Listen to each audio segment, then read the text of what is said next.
Et salut Mordu, on se retrouve donc aujourd'hui pour une toute nouvelle vidéo qui parlera donc d'une pâte feuilletée rapide. Donc ce n'est pas une pâte feuilletée qui prendra du temps, c'est simplement une pâte feuilletée qu'on ne laissera pas reposer en plusieurs minutes, plusieurs heures, etc. Donc cette pâte feuilletée servira à faire des croissants, des pains au chocolat, etc. mais version salée, accompagnée de saumon fumé, Philadelphia ou boursin ou un autre fromage à tartiner et des herbes de Provence. Voilà, j'espère que la vidéo vous plaira et en vous retrouvant pour la prochaine vidéo.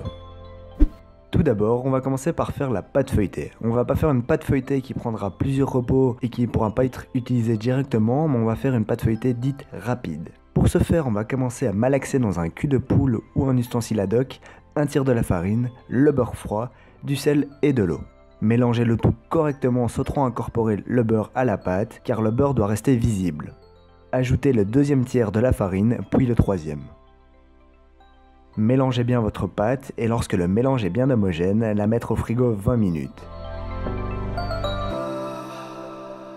Ressortez votre pâte du frigo et travaillez-la en l'aplatissant en un long rectangle. C'est l'action d'abaisser une pâte.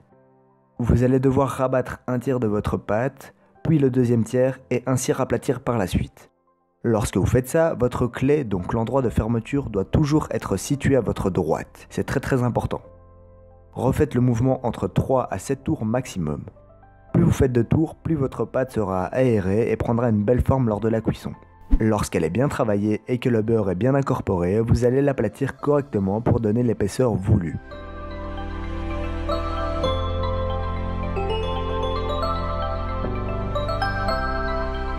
Après cela, ajoutez-y votre boursin à Philadelphia ou autre fromage à tartiner. Puis votre saumon, truite ou autre poisson fumé. Et formez votre forme pour la cuisson. Lorsque la forme est faite, ajoutez-y votre dorure.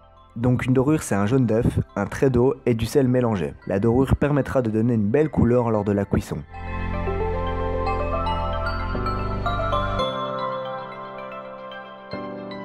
Pour finir, ajoutez-y vos herbes de Provence à la fin afin de donner un léger goût supplémentaire à la préparation et également une touche d'esthétique.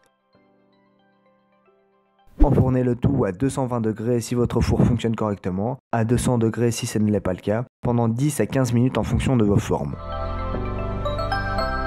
Et voilà, bon appétit les mordus!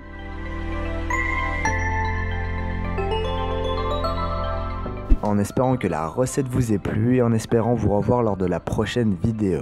Mais surtout, avant de partir, n'oublie pas, abonne-toi.